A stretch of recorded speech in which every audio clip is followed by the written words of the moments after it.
There are also a lot of other operators called comparison operators. These operators let you compare different variables or values with each other. So let's check it out a little. The comparison operators are not a lot different to the mathematical operators. The only change that happens is that mathematical operators return numbers. Comparison operators return Boolean values. But wait a minute, what is a Boolean value? A Boolean value, as we have said, is the true or false. So it's more of a logical value rather than a number value. So let's say that 1 is bigger than 2. What is this? Of course, false. 21 is bigger than 10.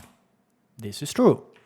21 equals, for equality, you want to do double equal value because a single value here is the assignment value. You only use this equals to store information to a variable like this.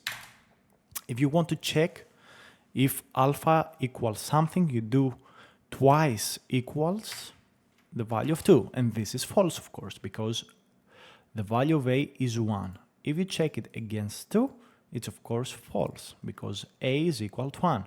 So what this means is essentially does this.